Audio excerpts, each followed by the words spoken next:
Sekarang perhatikan rahasianya.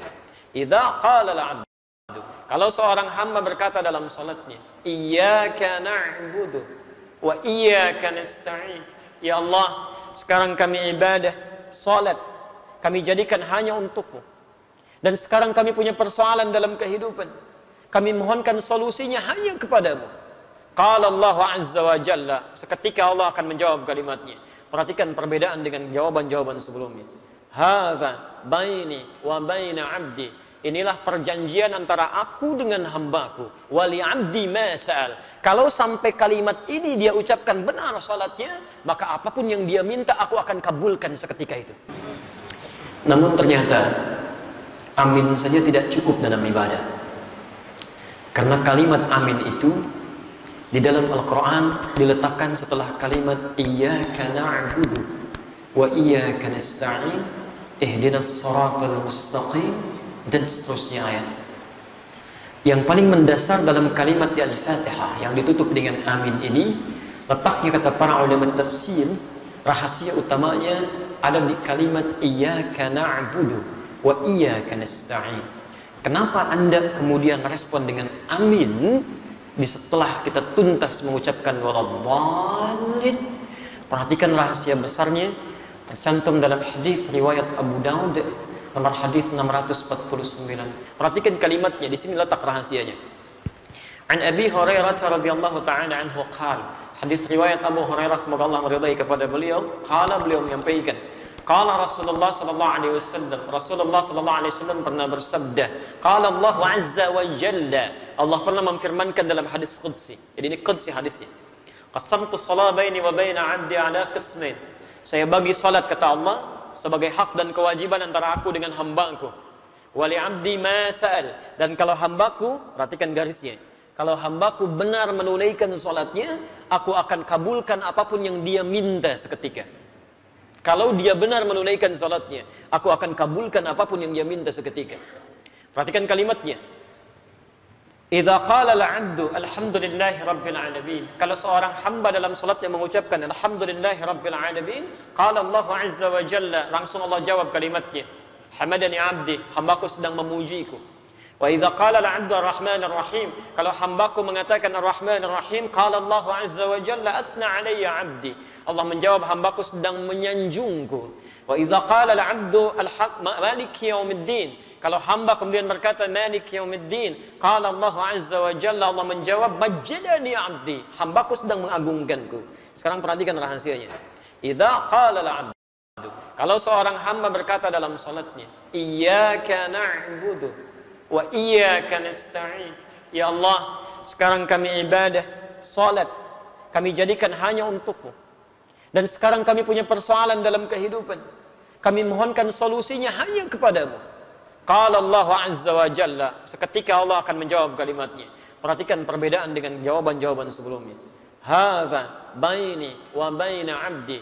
Inilah perjanjian antara aku dengan hambaku. Wali 'abdi ma sa'al. Kalau sampai kalimat ini dia ucapkan benar salatnya, maka apapun yang dia minta aku akan kabulkan seketika itu. Jadi kalau Anda benar dalam berdiri ini saja, sampai di sini saja Anda benar kalimatnya, kata Allah, mau minta apa kamu? Kamu minta apapun, saya akan kabulkan. Karena itulah sejak dulu para nabi dan rasul sebelum masa Nabi Muhammad SAW, setiap kali mereka menunaikan salat itu akan selalu menyampaikan doa-doa dalam hajat kehidupannya. Sebelum kita sudah ada nabi yang salat, cuma caranya kita lebih sempurna, sampai dengan sujud dan salam. Dulu Masya Allah, Nabi Zakaria salat, Quran surah ketiga Ali Imran ayat 38 sampai 39, posisi paling kanan sebelah atas. Ya, Masya Allah, Nabi Isa salat, Quran surah 19 dari ayat 31-nya, posisi paling kanan di pertengahan. Nabi Ismail bahkan ya, kakek Nabi Muhammad SAW ke-29 salat dan memerintahkan keluarganya untuk salat. Quran surah 19 di ayat 55-nya. Semuanya salat. Nabi Musa salat, Nabi Ibrahim salat, semua salat. Jadi kalau Anda urutkan dari Nabi Muhammad SAW sampai Nabi Adam, mereka pun salat dengan cara yang berbeda dengan kita dan kita lebih sempurna. Muhammad bin Abdullah bin Abdul Muttalib bin Hashim bin Abdul Manaf bin Qusay bin Murrah bin Kilab bin Ka'b bin Ghalib bin Fihr bin Malik bin Nadar bin Kinana bin Khuzaimah bin Mudrika bin Ilyas alaihi salam bin Nizar bin Mudar bin Ma'ad bin Adnan bin Addi bin Adri bin Muqawwam bin Nahur bin Talih bin Ya'rub bin Yasjub bin Nabit bin Ismail alaihi salam bin Ibrahim alaihi salam bin Adhar bin Nahur bin Abir bin Kinan bin Arfakhshad bin Sam bin Nuh alaihi salam bin Mihlail bin Matushada bin Kinan bin Anwas bin Thith bin Adam alaihi salam. Nabi Muhammad sallallahu alaihi wasallam sampai ke atasnya semua salat. Perhatikan apa yang paling hebat terjadi. Pernah dulu ada 2 orang menikah. Setelah berumah tangga ternyata secara medis divonis tidak mungkin punya keturunan. Suaminya rambutnya sudah memutih, fisiknya sudah letih. Istrinya divonis secara klinis menopause dan mandul. Secara medis mustahil. Maka apa yang terjadi? Perhatikan kaidah Qurannya, ini manhaj untuk kita semua. Quran surah ketiga Ali Imran ayat 38, posisi paling kanan sebelah atas. Hunalika da'a Zakaria rabbah. Di mihrabnya kemudian Nabi Zakaria yang mengalami peristiwa tadi, ya, yang saya sebutkan rambut memutih, fisiknya sudah letih, dengan kondisi istrinya ada di Quran surah 19 Maryam, dari ayat keduanya sampai dengan ayat ke-10 nya, posisi paling kanan dari atas sampai bawah. Kemudian setelah semua mengatakan mustahil punya keturunan, apa yang dilakukan? Nabi Zakaria meninggalkan pendapat manusia, langsung bermohon kepada Allah yang tanpa batas. Maka masuk ke mihrabnya bermohon. Qala rabbi habli min ladunka dzurriyyatan thayyibah innaka sami'ud du'a. Ya Allah, semua mengatakan mustahil saya punya keturunan. Saya hanya bermohon sekarang hanya kepadamu ya Allah, yang tidak punya batas dalam kekuasaannya. Engkau pasti dengar doa saya. Kalau pada yang maha mendengar saja belum dikabulkan, pada siapa lagi saya mesti minta ya Allah? Ini rumus dalam Al-Quran. Kalau Anda sedang punya persoalan dalam kehidupan, jangan putus asa. Kalau semua makhluk mengatakan mustahil, mengangkat tangannya dan mereka menyerah, itu tanda pertama dari Allah supaya Anda meninggalkan pendapat makhluk, langsung memohon kepada Allah Subhanahu wa taala. Isyaratnya ditemukan di Quran karena Allah ingin memberikan langsung kepada Anda tanpa melalui perantara yang lainnya. Kalau dengan sudah diberikan seperti itu belum mampu mendekatkan Anda kepada Allah, Anda mesti diberikan seperti apa lagi? Sehat belum bisa mendekat kepada Allah. Mata bisa melihat, belum bisa menggunakan untuk melihat yang baik-baik. Diberikan sakit belum ingat Allah juga. Anda mesti bagaimana lagi supaya ingat Allah? Ada anak orang matanya nggak bisa lihat, cuman usianya 4 tahun, ada yang 5 tahun, mata buta, masih mau menghafal Quran, sampai hafal Quran. Muaz namanya. Anda 40 tahun, 50 tahun, matanya sehat, masih bisa melihat sampai hari ini. Kalau dengan seperti itu belum mampu melihat isi Quran saja, mesti dengan cara apa lagi dimotivasi supaya mau meningkatkan ibadah? Tayyib, ketika bermohon itu apa yang dilakukan? Ternyata bukan bermohon biasa, ditunaikan dalam keadaan sholat. Masih berdiri sholatnya. Berdiri dalam bahasa Arab disebut qa'im. Qa'im. Sedang sholat yusalli. Perhatikan, begitu memohon kepada Allah dalam sholatnya, seketika turun malaikat. Dan kalimatnya menggunakan fa. Fanadatul malaikat.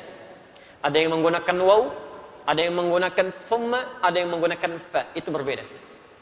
Saya katakan dhahaba Muhammad ila jami'il jihad wa Ali. Muhammad datang ke Masjid Al-Jihad dan Ali. Kalau menggunakan waw itu Muhammad datang, Ali nyusul. Kalau kalimatnya menggunakan thumma, maka ada jarak yang cukup panjang. Muhammad sudah pergi, 1 jam kemudian Ali baru datang. Tapi kalau menggunakan fa Ali, maka ketika Muhammad berangkat, Ali berangkat. Allahu Akbar. Begitu selesai doanya menggunakan fa. Fanadatul malaika. Selesai doa, belum selesai salatnya. Selesai doa, tiba-tiba turun malaikat. Wa huwa qa'imun yusalli fil mihrab. Sedangkan beliau masih berdiri dalam salatnya. Masih berdiri, belum selesai salatnya. Saat dalam keadaan berdiri ini apa yang disampaikan? Annallaha yubashshiruka bi Yahya. Allah kasih kabar gembira. Anda akan punya anak. Namanya langsung dari Allah, Yahya. Artinya hidup. Yang mustahil menurut manusia, lahir dari rahim seorang perempuan yang menofus dan mandul, bayi yang hidup, kata Allah tidak ada yang mustahil. Dan terlahir dalam keadaan sehat menjadi nabi setelah itu. Taat menunaikan salat. Nabi Zakaria berdiri dulu, salat, memohon, dikabulkan. Dengan keistimewaan Nabi Muhammad SAW, Nabi Muhammad dan umatnya bahkan sebelum berdiri sholat ditunggu oleh Allah mau minta apa. Nabi Zakaria berdiri dulu sholat, minta dikabulkan. Umatnya Nabi Muhammad sebelum sholat ditunggu oleh Allah mau minta apa. Turun Quran surah kedua Al-Baqarah ayat 45 sampai 46, posisi paling kanan, pertengahan agak sedikit ke bawah. Perhatikan kalimatnya, wasta'inu bis-sabri was-salah. Wasta'inu, sigatnya amr, bentuk perintah. Dan jika Anda memiliki persoalan dalam kehidupan, perhatikan cara menerjemahkannya. Dan jika Anda punya masalah dalam hidup, tidak ada manusia yang tidak punya masalah. Ya, semua kita pasti punya masalah. Ini pun tenang-tenang begini belum tentu nggak punya masalah. Kantor ada yang belum selesai, itu pasti. Quran surah kedua Al-Baqarah ayat 155 sampai 157, posisi paling kiri di atas sampai ke tengah. Setiap kita punya persoalan. Ya. Baik. Dan jika Anda punya masalah dalam kehidupan, maka mintakan solusinya kepada Allah. Perhatikan caranya ya, supaya masalah cepat selesai. Kalau Anda sedang punya masalah, satu, bis-sabri. Terima dulu masalahnya dengan sabar. Jangan mengeluh. Tidak ada satupun ayat di Quran yang berbicara tentang keluhan. Pilihannya cuma sabar. Diterima dengan sabar. Dengan kesabaran itu nanti bimbingan Allah turun. Perhatikan rumus ya. Rumus kesabaran dalam Al-Quran tentang masalah. Lihat rumusnya. Quran surah kedua Al-Baqarah ayat 286. La yukallifullahu nafsan illa wus'aha. Allah sampaikan, tidak mungkin Allah menguji, menitipkan masalah pada seseorang kecuali dia sanggup mengatasinya. Artinya kalau Anda sedang diberikan masalah, diberikan ujian, artinya Anda sanggup mengatasinya. Jadi sekarang kalau Anda sedang punya masalah berat, luar biasa, itu artinya cuma Anda yang sanggup, yang lain belum tentu bisa. Karena itu dititipkan kepada Anda, bukan pada yang lain. Jelas ya? Karena cuma Anda yang bisa mengatasi. Sifat Allah itu punya keadilan. Tidak mungkin menitipkan masalah pada orang yang tidak sanggup. Kalau Anda sedang punya masalah luar biasa, artinya hanya Anda yang sanggup mengatasinya, yang lain tidak. Dan tidak usah pasang status, memang hanya saya yang bisa mengatasinya. La yukallifullahu nafsan illa wus'aha. Diterima dengan sabar. Sifat adil Allah ini, Masya Allah, bukan hanya melekat pada manusia. Binatang pun mendapatkannya. Tumbuhan pun meraihnya. Tahu cicak? Bagaimana beraktivitasnya? Merayap. Di mana? Di dinding. Apa makanannya? Nyamuk. Nyamuk bagaimana aktivitasnya? Terbang. Di mana sifat keadilan Allah? Makanannya bisa terbang, cicaknya nggak bisa terbang. Kalau nyamuknya jenius, itu jadi permainan cicak, gitu. Tapi perhatikan, turun kemudian keadilan Allah di sini. Dan disinilah kemudian hikmah besar kita dapatkan. Orang tua kita hanya mengajarkan sedikit lirik untuk memahamkan itu. Cicak-cicak di dinding. Diam-diam, Allahu Akbar. Cuman diam-diam merayap. Keadilan Allah hanya memerintahkan kamu merayap ya. Dia merayap walaupun cuman diam-diam. Perhatikan, ketika cicaknya mengikuti ikhtiar yang ditetapkan Allah, merayap dia sekalipun diam-diam, yang terjadi setelahnya apa? Datang seekor, Allahu Akbar. Nyamuknya yang datang, bukan cicak yang mendatangi nyamuk. Dia cuma dituntut merayap walaupun diam-diam. Rizkinya datang, bukan cicak yang mendatangi nyamuk. Nyamuknya yang datang. Siapa yang mendatangkan nyamuk kepada cicak? Kalau dia tidak merayap, gak akan datang, Pak. Cicak saja yang tidak dihisab, rizkinya ada. Apalagi antum yang dihisab. Datang seekor nyamuk, setelah itu silahkan ya. Jadi selalu gitu kan, ada kebaikan yang bisa kita dapatkan. Jadi rumus dalam kehidupan, ketika Anda mendapatkan masalah, terima dengan sabar. Tapi tidak cukup sampai situ. Wassalah. Dan saat sholat, mintakan solusinya. Minta kepada Allah. Makanya kalimatnya ketika wasta'inu itu kata perintah. Lihat, wasta'inu itu bentuk perintah. Kalau ingin dirubah jadi bentuk permintaan, maka dirubah kalimatnya dari wasta'inu menjadi nasta'in. Itu bentuk permintaan. Wasta'inu dirubah jadi bentuk nasta'in. Ya Allah, engkau perintahkan kami minta, sekarang kami memohon solusinya. Nasta'in. Kepada siapa? Kepadamu ya Allah. Iyyaka nasta'in. Saya mau tanya, apakah dalam sholat kita mengucapkan kalimat iyyaka nasta'in? Saat sujud atau saat rukuk? Berdiri. Bukan sujud, bukan rukuk, berdiri. Iyyaka na'budu wa iyyaka nasta'in. Bukankah Nabi Zakaria bermohon saat berdiri? Beliau minta dikabulkan. Kita belum minta, sudah ditunggu oleh Allah. Tunaikan salat, lakukan, saya tunggu. Kamu minta wa iyyaka nasta'in, dijawab di hadis qudsi. Hadza baini wa baina 'abdi wa li 'abdi ma sa'ad. Ini perjanjian antara aku dengan hambaku. Kalau hambaku benar salatnya, maka akan kabulkan apapun yang dia minta. Allahu akbar. Nah, karena itulah Bapak dan Ibu sekalian, dalam masalah salat ini Nabi tegas sekali. Dan tidak ada toleransi yang sangat tinggi di sini. Semua diberikan ketentuan yang jelas, dalil yang benar, sehingga ketika diikuti semua itu diharapkan semua orang salat mendapatkan keutamaan yang dimaksudkan. Itu baru satu. Antum hati-hati ya di sini ya.